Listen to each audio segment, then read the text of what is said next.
ನಮಸ್ಕಾರ ಸ್ನೇಹಿತರೆ, ನಾನು ನಿಮ್ಮ ಪ್ರೀತಿಯ ಮನು. ಎಲ್ರಿಗೂ ನಿಗೂಢ ಕಥೆಗಳಿಗೆ ಸ್ವಾಗತ. ಇವತ್ತು ನಾನು ನಿಮಗೆ ಹೇಳ್ತಾ ಇರುವಂಥ ಕತೆ ನಿಜವಾಗ್ಲೂ ತುಂಬಾ ಇಂಟ್ರೆಸ್ಟಿಂಗ್ ಆಗಿದೆ. ಸೊ ಎಲ್ಲೂ ಸ್ಕಿಪ್ ಮಾಡದೆ ಕೊನೆವರೆಗೂ ಕೇಳಿ. ತಡ ಮಾಡೋದು ಬೇಡ, ಡೈರೆಕ್ಟ್ ಆಗಿ ಕಥೆಯಿಂದನೇ ಶುರು ಮಾಡೋಣ. ಪ್ರಿಯಾ ಇವಳು ಮೂಲತಃ ಕೇರಳದ ಹುಡುಗಿ. ಹಲವಾರು ವರ್ಷಗಳ ಹಿಂದೆ ಇವರ ಫ್ಯಾಮಿಲಿ ಕಾಸರಗೋಡ್ಗೆ ಬಂದು ಸೆಟ್ಲ್ ಆಗಿದ್ರು. ಇವರ ಫ್ಯಾಮಿಲಿ ಕಾಸರಗೋಡ್ಗೆ ಬಂದ ಮೇಲೆ ಇವರ ತಂದೆ ತಾಯಿ ಇಬ್ರು ಕೂಡ ಕೇರಳದ ಒಂದು ಗೌರ್ಮೆಂಟ್ ಸ್ಕೂಲಲ್ಲಿ ಟೀಚರ್ಸ್ ಆಗಿ ವರ್ಕ್ ಮಾಡ್ತಾ ಇದ್ರು. ಪ್ರಿಯಾ ಡೀಸೆಂಟ್ ಹುಡುಗಿ. ಮನೆಯಲ್ಲಿ ಅಪ್ಪ ಅಮ್ಮ ಟೀಚರ್ಸ್ ಆಗಿರೋದ್ರಿಂದ ಸ್ವಲ್ಪ ಸ್ಟ್ರಿಕ್ಟ್ ಆಗಿ ಬೆಳೆಸಿದ್ರು. ಆದ್ರೂ ಕೂಡ ಮನೆಯಲ್ಲಿ ಒಬ್ಳೆ ಮಗಳಾಗಿರೋದ್ರಿಂದ ಸ್ವಲ್ಪ ಪ್ರೀತಿಯಿಂದನೂ ಬೆಳೆಸಿದ್ರು. ಇವಳಿಗೆ ಎರಡು ಕೂಡ ಬ್ಯಾಲೆನ್ಸ್ಡ್ ಆಗಿತ್ತು. ಅದೇ ರೀತಿ ಇವಳು ಕೂಡ ಒಳ್ಳೆ ಸ್ಕೋರಿಂಗ್ ಮಾಡಿ ಕಾಲೇಜ್ನ ಕೂಡ ಮುಗಿಸ್ತಾಳೆ. ಮುಂದೆ ಏನ್ ಮಾಡಬೇಕು ಅಂತ ಯೋಚನೆ ಮಾಡ್ತಿದ್ದಾಗ ಒಂದು ದಿನ ಅಚಾನಕ್ ಆಗಿ ಪ್ರಿಯಾ ಅವರ ತಂದೆಗೆ ಆಕ್ಸಿಡೆಂಟ್ ಆಗುತ್ತೆ. ಈ ಆಕ್ಸಿಡೆಂಟ್ ಆದ್ಮೇಲೆ ಅವರ ಕಾಲಿಗೆ ಮೈನರ್ ಗಾಯಗಳಾಗತ್ತೆ. ಆ ಮೈನರ್ ಗಾಯ ಹೋಗ್ತಾ ಹೋಗ್ತಾ ತುಂಬಾನೇ ನೋವು ಕೊಡೋದಕ್ಕೆ ಶುರು ಮಾಡುತ್ತೆ. ಇದೇ ಕಾರಣಕ್ಕೆ ಇವರು ಬೆಡ್ ರೆಸ್ಟ್ ತಗೋಬೇಕು ಅನ್ನೋ ಪರಿಸ್ಥಿತಿಗೆ ಬರ್ತಾರೆ. ಇದರಿಂದ ಇವ್ರ ಸ್ಕೂಲಲ್ಲಿ ಟೀಚರ್ ಕೆಲಸನೂ ಕೂಡ ರಿಸೈನ್ ಮಾಡ್ತಾರೆ. ಗಂಡನ್ನ ಈ ಪರಿಸ್ಥಿತಿಲಿ ಬಿಟ್ಟು ಕೆಲ್ಸಕ್ಕೆ ಹೋಗೋದಕ್ಕಾಗಲ್ಲ, ಅವ್ರನ್ನ ಅವ್ರ ಜೊತೆನೇ ಇದ್ದು ನೋಡ್ಕೊಬೇಕು ಅಂತ ಇವರ ತಾಯಿನೂ ಕೂಡ ಕೆಲ್ಸನ ರಿಸೈನ್ ಮಾಡ್ತಾರೆ. ಅಷ್ಟೊತ್ತಿಗೆ ಪ್ರಿಯಾನು ಕೂಡ ರೆಡಿ ಇದ್ಲು. ಮನೆ ಜವಾಬ್ದಾರಿ ತಗೊಂಡು ಕೆಲಸ ಮಾಡೋದಕ್ಕೆ ಇವಳು ಪ್ರಿಪೇರ್ ಆಗ್ತಾ ಇದ್ಲು. ಈ ಸಮಯದಲ್ಲಿ ಪ್ರಿಯಾ ಅವರ ತಂದೆ ಅವ್ರು ಕೆಲಸ ಮಾಡ್ತಾ ಇದ್ದಂಥ ಸ್ಕೂಲಲ್ಲೇ ಇವಳನ್ನ ಟೀಚರ್ ಟ್ರೈನಿಂಗ್ಗೋಸ್ಕರ ಕಳಿಸ್ತಾರೆ. 1 ತಿಂಗಳು ಟ್ರೈನಿಂಗ್ ಮುಗಿದ್ಮೇಲೆ ಇವಳಿಗೆ ಟೀಚರ್ ಜಾಬ್ ಕೂಡ ಸಿಗುತ್ತೆ. ಆದ್ರೆ ಇವಳಿಗೆ ಕೆಲಸ ಸಿಗೋದು ಕೇರಳದ ಇನ್ನೊಂದು ಗೌರ್ಮೆಂಟ್ ಸ್ಕೂಲಲ್ಲಿ. ಅಲ್ಲಿಂದ ಕಾಸರಗೋಡ್ಗೆ ಸರಿಸುಮಾರು ಟ್ರೈನಲ್ಲಿ ಟ್ರಾವೆಲ್ ಮಾಡಿದ್ರೆ 2 ಅವರ್ ತಗೊಳುತ್ತೆ. ಆದ್ರೆ ಪ್ರಿಯಾ ಇದ್ದಂಥ ಸಿಚುವೇಶನ್ ಅಲ್ಲಿ ಆ ಆಫರ್ನ ರಿಜೆಕ್ಟ್ ಮಾಡೋದಕ್ಕಾಗ್ತಿರ್ಲಿಲ್ಲ.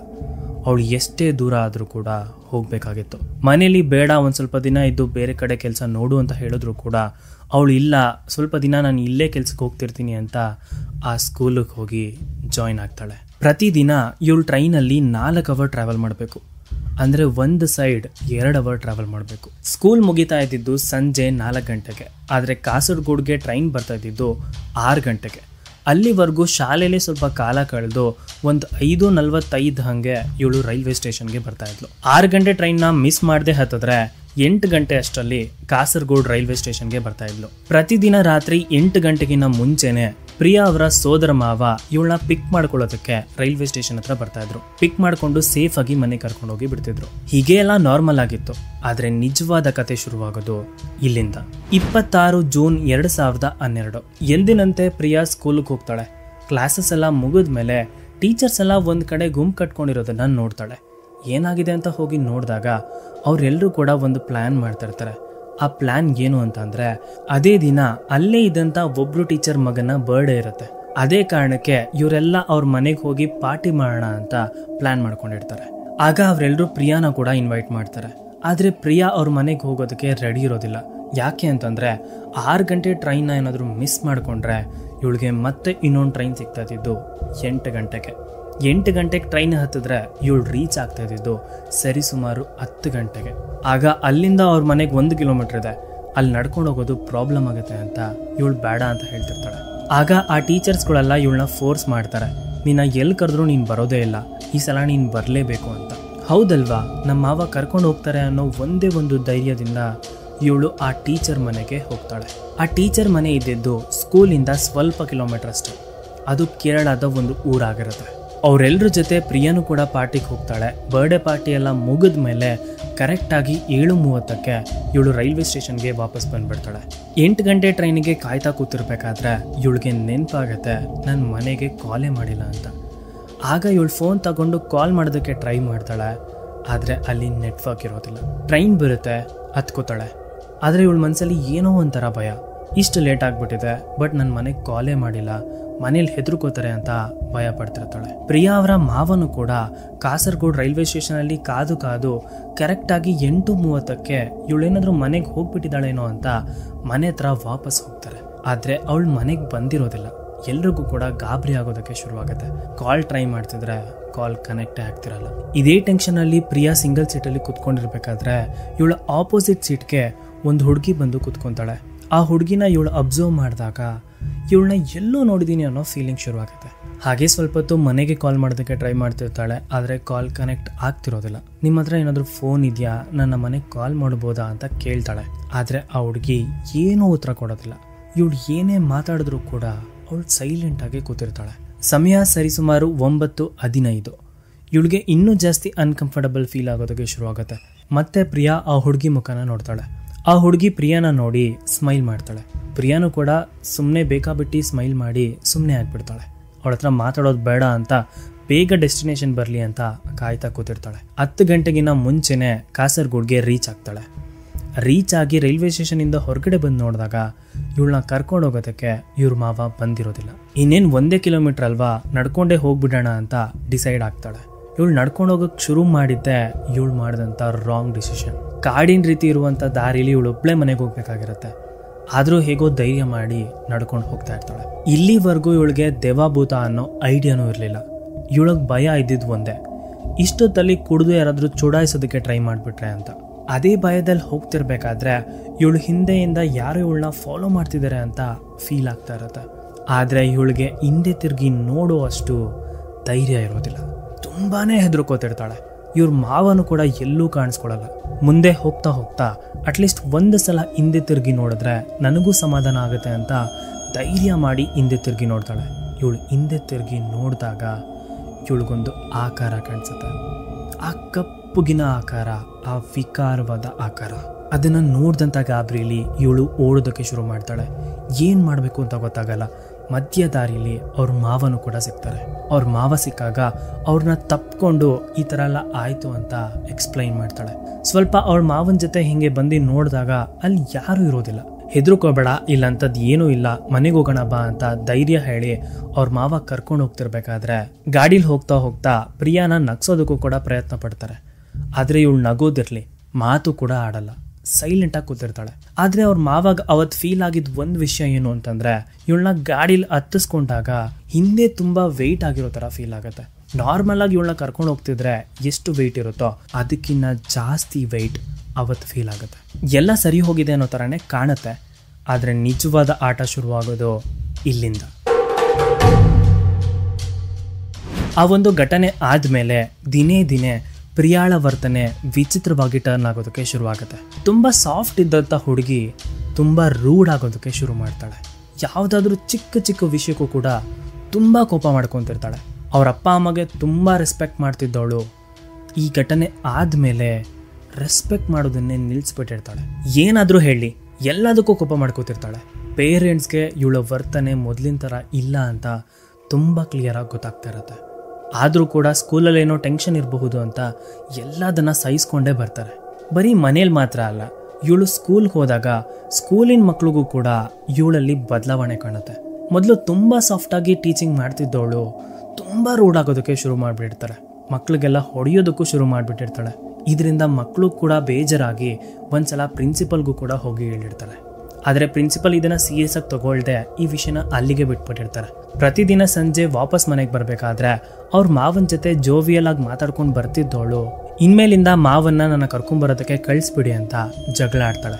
ಅದಕ್ಕೆ ಅಮ್ಮ ಕೇಳ್ತಾರೆ, ಯಾಕೆ ನಿನ್ನ ಸೇಫ್ಟಿಗಲ್ವೇನೆ ಅವ್ನು ಬರೋದು, ಅವ್ನು ಬರೋದ್ರಿಂದ ಏನಾಗಿದೆ, ಸೇಫಾಗಿ ಮನೆ ಕರ್ಕೊಂಬರ್ತಾನಲ್ವಾ ಅಂತ ಕೇಳಿದ್ರೆ ಇವಳಿಗೆ ಏನಾಗಿತ್ತೋ ಗೊತ್ತಿಲ್ಲ.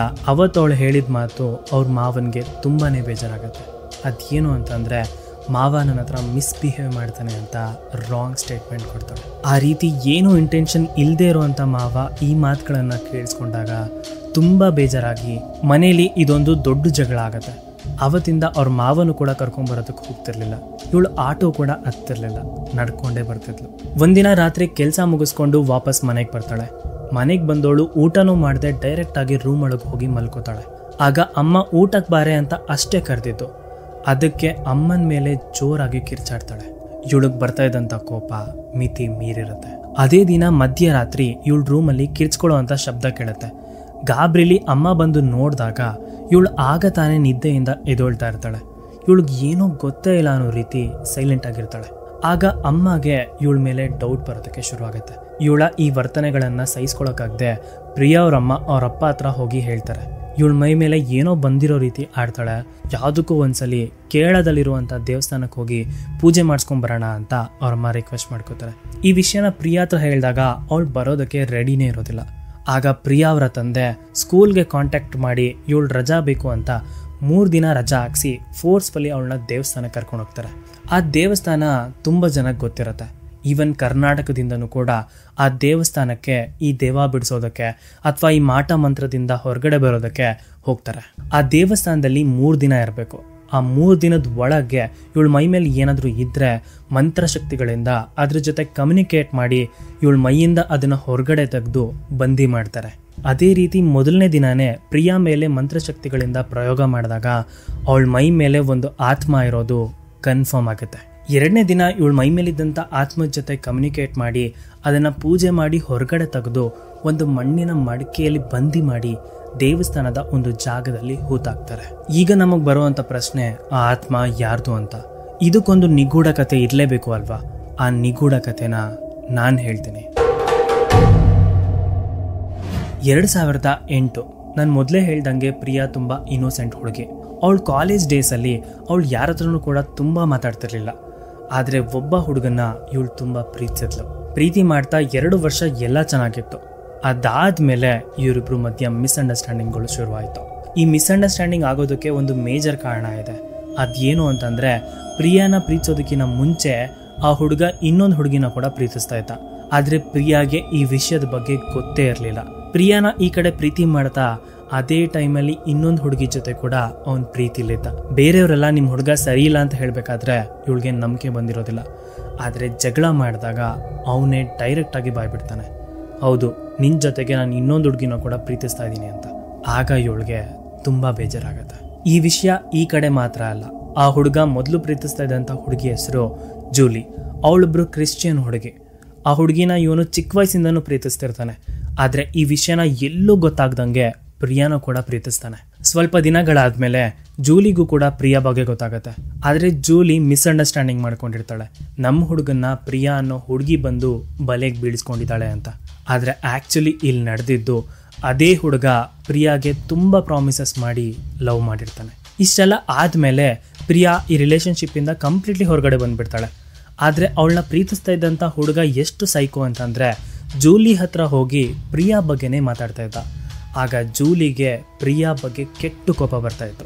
ಲಿಟ್ರಲಿ ಹೇಳಬೇಕು ಅಂತಂದ್ರೆ ಜೂಲಿಗೆ ಪ್ರಿಯಾ ಮೇಲೆ ತುಂಬಾನೇ ದ್ವೇಷ ಆಯಿತು. ಇದೆಲ್ಲ ಆಗಿ ಸ್ವಲ್ಪ ದಿನ ಆಗಿತ್ತು. ಒಂದು ದಿನ ಜೂಲಿಗೆ ಅಚಾನಕ್ ಆಗಿ ಆಕ್ಸಿಡೆಂಟ್ ಆಗಿರುತ್ತೆ.